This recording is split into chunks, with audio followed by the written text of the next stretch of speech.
Nabi menyampaikan fala yarfuth. Asyamu junnatun. Baik. Puasa yang ditunaikan dengan benar itu bisa menghasilkan perisai. Tapi tidak mudah mengerjakan. Ini ada tantangannya. Apa di antara tantangannya? Saya tuliskan 1. Fala yarfuth. 2. Wala yajhal. 3. Wa inimru'un qatalahu. 4. Aw syatamahu. Falyaqul inni shaimun, inni shaimun. Di redaksi lain, falyaqul marrataini inni shaimun. Tahan sampai sini dulu karena kesananya terkait dengan keutamaan. Ini yang terkait dengan tantangan. 1, kata Nabi, jangan berkata kotor, jorok, kata-kata kotor. Yang kedua, wala yajhal, jangan berlaku bodoh yang tidak pantas, bertindak yang tidak pantas. Kita contohkan. 3, wa inumru'un qatalahu, berselisih. Termasuk provokasi. Ya, masuk konteks ini. Au syatamahu, mencaci, mencela. Ya, kemudian juga bikin hoax. Nah, kalau sekarang buzzer. Nah, ini masuk kategori ini, ya. Awas, hati-hati, hati-hati nih, hati-hati. Awas ya. Nah, ini falyaqul inni shaimun, maka tegaskan pada dirinya kalau menghadapi tantangan ini, saya sedang puasa, sedang puasa, sedang puasa. Baik, sebentar. Sebelum kita masuk ke sini, sebentar. Tarik nafas dulu. 3 detik. 1, 2, 3. Fokus lagi. Bila kita perhatikan, di sini kita tidak dapatkan tantangan berupa hal-hal yang konsumtif misalnya. Ya, makan, minum, atau tantangan yang sifatnya biologis, hal-hal seksual, kebutuhan seksual, biologis.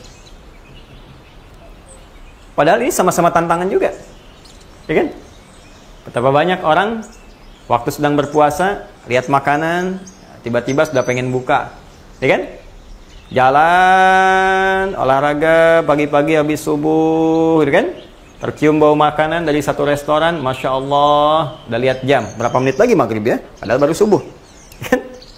Minuman juga demikian, ya kan? Hasad seksual juga demikian. Karena itu jadi tantangan, dilarang saat puasa. Namun kenapa yang ini tidak banyak diungkap, dibahas, sedangkan ini yang ditekankan? Bahkan menduduki hal yang sangat penting tentang hadis-hadis puasa. Teman-teman sekalian, secara sederhana, karena memang bagian yang pertama ini, minum, makan, hubungan biologis, ini yang disebut dengan muftirat namanya. Ya, hal yang membatalkan puasa. Terkait hal yang membatalkan puasa, berlaku untuk semua orang. Karena semua orang pun menjaga dari ini, sudah kenal semua. Karena semua menjaga dari itu, maka muncullah kemudian motivasi yang kuat untuk meninggalkan ini semua. Jadi nggak dilarang pun sudah ngerti. Nggak disampaikan pun sudah paham. Makan itu pasti batal. Ya, minum itu pasti batal. Ini nggak usah pura-pura, saya mau wudhu, kumur-kumur, padahal pakai sirup misalnya. Ya, tetap aja batal. Ya, cuman 2 dalam keadaan makan, minum nggak batal. 1, ketika lupa, bukan pura-pura lupa. Beda pura-pura lupa dengan lupa. Dimakan, lupa misalnya. Sedang makan, selesai. Begitu kenyang, ketemu teman, ditanya sama teman, gimana puasanya hari ini? Oh, puasa, astagfirullah, saya lupa. Nah, bukan makan dulu, nanti kalau ditanya lupa. Bukan. Nah, yang kedua, makan dalam keadaan, atau minum dalam keadaan sedang tidur, mimpi. Mimpi, mimpi makan. Mimpi, mimpi minum.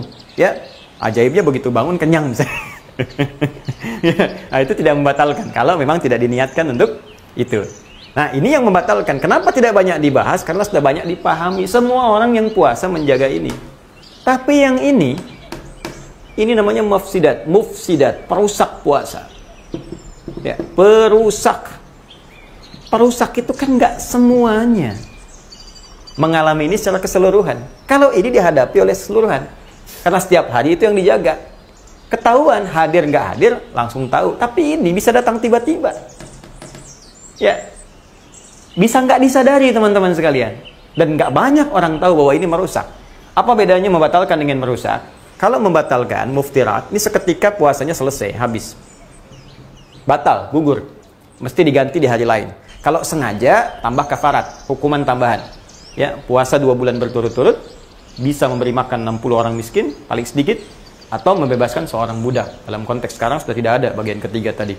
Ya, diganti di hari lain. Tapi juga tidak boleh sengaja, karena dosanya bisa berlipat. Ya, nah, ini gugur seketika. Tapi kalau yang ini belum tentu puasanya batal. Di puasanya terasa masih lanjut karena belum mengerjakan yang membatalkan, puasanya tidak gugur tapi rusak. Rusak itu artinya pahalanya berkurang karena dikurangi oleh perbuatan buruk ini. Contoh, berkata kotor, jorok. Ya, kotor itu masuk dalam konteks ini juga gibah, gosip, tuh. Ya, kata-kata jorok dan seterusnya, ya, masuk sini. Saya mau tanya pada Anda, saat kita mengerjakan puasa, berapa kali membicarakan keburukan orang lain? Berapa kali nulis status tentang keburukan orang? Berapa kali berbuat jelek dengan kata-kata atau tulisan? Atau dengan pikiran? Itu kan tanpa sadar masuk dalam kategori ini. Bayangkan, kalau mengerjakan ini merusak misalnya 25%, mengurangi 25% pahala puasa. Baik, setelah itu berselisih atau saling provokasi. Ya, maaf, kurangi lagi nih 25%. Ya, gara-gara PSBB di jalan ketemu ini marah, ribut, lupa kalau dia puasa. Oke kan? Baik, dan seterusnya. Ini, saling mencela. Nah, kalau sudah sampai sini kan mencela. Ya kan? Kurangi lagi 25%. Nih, bikin hoax. Buzzer, tuh, awas, hati-hati. Ya? Awas, profesi Ramadan, dosa bisa berlipat. Muncul lagi 20%. Ya, Anda bayangkan, 25, 25, 25, 25. 25 kali 4, 100%. Kalau ini dikerjakan 100%, dapat pahala puasa 100%. Dikurangi 100%, ya habis 0. Nggak dapat apa-apa. Apalagi kalau kemudian ditambah lagi dosanya, muncul lagi misalnya. Walayajhal, berlaku yang tidak pantas. Tak senono. Ya, jahlun itu bisa berarti begini. Seketika saat dikerjakan, mungkin belum berdosa bagi dia. Tapi dosanya dihasilkan dari komen orang lain. Misal, Anda bapak atau ibu usia 50 tahun terus keluar komplek olahraga pagi-pagi misalnya kan pakai sepeda cucu yang 5 tahun, ya dosa sih enggak, cuman kan orang menggunjing. Nah itu ya jahal namanya, berlaku yang tidak pantas. Ustadz misalnya kan udah tahu begini nih ceramah, tampilan begini, peci baju misalnya sudah mengatur dengan baik, tiba-tiba peci dipindah begini misalnya, kan nggak pantas. Ya saya mungkin nggak dosa pakai ini, tapi kan membuat Anda bisa komen sesuatu yang nggak baik, tiba-tiba bisa cerita ini, cerita itu, dan sebagainya. Nah ini yang menjadikan, karena Anda penyebab dosanya, orang berbuat dosa, maka terlimpah juga untuk Anda dosanya. Bayangkan, sudah habis 0, berbuat dosa lagi, taruhlah 50% misalnya, karena orang banyak menggunjing bicara buruk. Wah, habis, minus 50%. Sudah tahan lapar, sudah nggak minum haus. Anda bayangkan, udah gitu nambah dosa 50%. Ini yang mungkin yang dimaksudkan Nabi SAW. Rabba sha'imin laysa lahu min siyami idal ju' wal 'atash.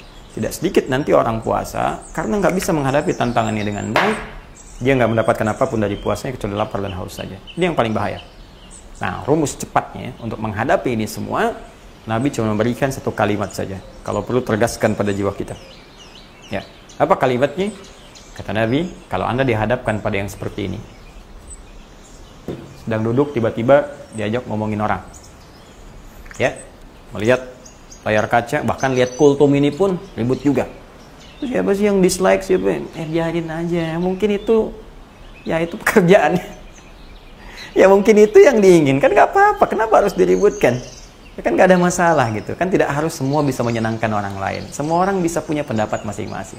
Alhamdulillah, Anda senang merah, silahkan. Mungkin yang lain senang biru, nggak ada masalah. Kita saling menghormati, tidak ada persoalan. Tapi jangan sampai dari persoalan itu jadi rame. Kayaknya hilang pahala. Nah, rumus cepatnya kata Nabi, faliyakul inni shaimun. Katakan pada diri kita. Perhatikan cara menerjemahkannya. Katakan pada diri kita, saya sedang puasa. Kalau perlu katakan sekali lagi, saya sedang puasa. Untuk menguatkan. Supaya ingat kita sedang puasa, jangan sampai gugur, jangan sampai hilang pahala, jangan sampai batal ya Allah, jangan sampai hilang. Jaga. Ya, ada sebagian yang menerjemahkan katakan pada orang itu, tapi saya agak kurang sependapat. Karena kul itu bisa berkata pada orang kedua, objek, bisa berkata pada diri kita. Jadi diri kita yang jadi objeknya. Ya, pada diri sendiri, ke hati kita, katakan. Ya, jadi katakan pada diri kita bahwa kamu sedang begini, kamu sedang begini. Ya, karena konteks kalau diterjemahkan, katakan pada orang, misal begini, Anda sedang ketemu orang. Dan orang berkata, kamu begini, begini, begini, begini. Lalu Anda katakan, maaf ya, saya sedang puasa. Boleh jadi dia tambah tersinggung. Nah, atau Anda ingin kemas kalimatnya, misalnya dengan kalimat baik, bisa saja diterjemahkan seperti ini. Kita sedang puasa, ada baiknya kita tidak seperti ini. Nah, ini bisa. Ya, tapi konteks pertamanya, katakan pada diri kita, saya sedang puasa. Jangan sampai berbuat seperti ini, jangan sampai batal, dan sebagainya. Baru kita bisa bagi ingatan dengan orang lain sebagai pengetahuan. Ini cara paling cepat untuk bisa menangkal perbuatan yang bisa merusak.